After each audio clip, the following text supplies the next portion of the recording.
ಅಖಿಲ ಭಾರತ ವೀರಶೈವ ಲಿಂಗಾಯತ ಮಹಾಸಭೆಯ 24ನೇ ರಾಷ್ಟ್ರೀಯ ಅಧ್ಯಕ್ಷರಾಗಿ ಆಯ್ಕೆಯಾಗಿರ್ತಕ್ಕಂತಹ ಈ ರಾಜ್ಯದ ಅಪರೂಪದ ರಾಜಕಾರಣಿ, ಬೀದರ್ ಜಿಲ್ಲೆಯ ಉಸ್ತುವಾರಿ ಸಚಿವರು, ಅರಣ್ಯ ಮತ್ತು ಪರಿಸರ ಸಚಿವರಾಗಿರ್ತಕ್ಕಂಥ ಸನ್ಮಾನ್ಯ ಈಶ್ವರ್ ಖಂಡ್ರೆ ಅವರನ್ನು ಆಯ್ಕೆಯಾಗಿರುವುದು ಬೀದರ್ ಜಿಲ್ಲೆಯ ಮತ್ತು ವೀರಶೈವ ಲಿಂಗಾಯತ ಸಮುದಾಯದ ಮತ್ತು ಉಪಪಂಗಡಗಳ ಎಲ್ಲ ಸಮುದಾಯದ ಜನಕ್ಕೆ ಒಂದು ಅತೀವ ಸಂತೋಷವಾಗಿದೆ.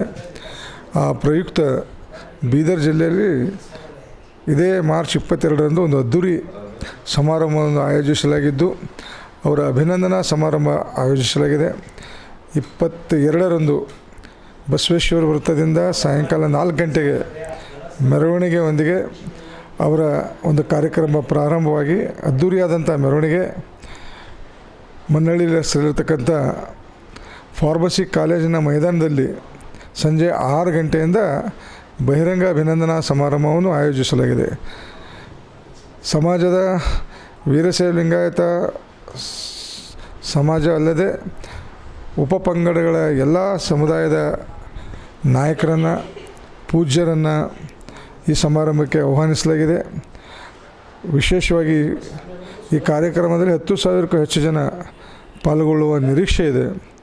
ಉಪಪಂಗಡದ ಪ್ರಮುಖರಾಗಲಿ, ನಾಯಕರಾಗಲಿ, ವೀರಶೈವ ಲಿಂಗಾಯತ ಸಮುದಾಯದ ಎಲ್ಲ ಸಂಘಟನೆಗಳಾಗಲಿ ಈ ಕಾರ್ಯಕ್ರಮ ಆಯೋಜನೆ ಮಾಡಿದೆ. ಈ ಆಯೋಜನೆ ಮಾಡಿದಂಥ ಕಾರ್ಯಕ್ರಮ ಸಮುದಾಯವಾದರೂ ಜಿಲ್ಲೆಯ ಸಮಸ್ತ ನಾಗರಿಕ ಎಲ್ಲ ಸಾರ್ವಜನಿಕ ಸಮಾಜಕ್ಕೆ ಸ್ವಾಗತ ಸಮಿತಿಯ ವತಿಯಿಂದ, ಸಮುದಾಯದ ವತಿಯಿಂದ, ಉಪಪಂಗಡಗಳ ನಾಯಕರ ವತಿಯಿಂದ ಎಲ್ಲ ಸಮಾಜದ ಬಂಧುಗಳಿಗೆ, ನಾಗರಿಕರಿಗೆ ಹೆಚ್ಚಿನ ಸಂಖ್ಯೆಯಲ್ಲಿ ಈ ಕಾರ್ಯಕ್ರಮದಲ್ಲಿ ಪಾಲ್ಗೊಂಡು ಈ ಕಾರ್ಯಕ್ರಮ ಯಶಸ್ವಿಗೊಳಿಸಬೇಕಂತೇಳಿ ನಾನು ಸ್ವಾಗತ ಸಮಿತಿಯ ಕಾರ್ಯಾಧ್ಯಕ್ಷರಾಗಿ ವಿನಂತಿ ಮಾಡ್ಕೋತೇನೆ.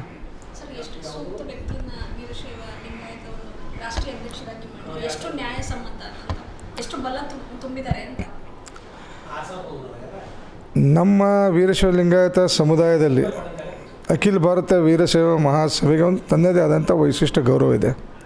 ಹಾನಗಲ್ ಕುಮಾರಸ್ವಾಮಿಗಳು ಸ್ಥಾಪಿಸಿದಂಥ ಈ ಸಂಸ್ಥೆ ಈ ತನಕ ಬಹಳಷ್ಟು ಹಿರಿಯರನ್ನು, ಬಹಳಷ್ಟು ಮೇಧಾವಿ ನಾಯಕರನ್ನು, ಶಾಮನೂರು ಶಿವಶೇಖರಪ್ಪರು, ಭೀಮಣ್ಣ ಖಂಡ್ರೆ ಅವರು ಆದಿಯಾಗಿ ಭಾಳ ಜನ ಇದರದ್ದು ಅಧ್ಯಕ್ಷರಾಗಿದ್ದಾರೆ. ವಿಶೇಷವಾಗಿ ಯುವಕರಿಗೆ ಪ್ರಾತಿನಿಧ್ಯ ಸಿಕ್ಕಿದ್ದು ಇದೇ ಮೊದಲನೇ ಸಲ ಈಶ್ವರ್ ಖಂಡ್ರೆ ಅವರಿಗೆ. ಹಾಗಾಗಿ ಅವರ ಒಂದು ನೇತೃತ್ವದಲ್ಲಿ ಸಮಾಜ ಒಗ್ಗೂಡ್ತದೆ ಮತ್ತು ಸಮಾಜಕ್ಕೆ ಒಂದು ಒಳ್ಳೆಯ ರೀತಿಯ ಸಂದೇಶವನ್ನು ಸಾರುತ್ತದೆ ಅಂತಕ್ಕಂಥ ಮಾತು ಎಲ್ಲ ಸಮಾಜದ ಬಂಧುಗಳಲ್ಲಿ. ಅದರ ಪರಿಣಾಮವೇ ಈ ಅದ್ಧೂರಿ ಕಾರ್ಯಕ್ರಮ ಆಯೋಜನೆ ಆಗಿದೆ ಅಂತ ಹೇಳ್ಬೋದು.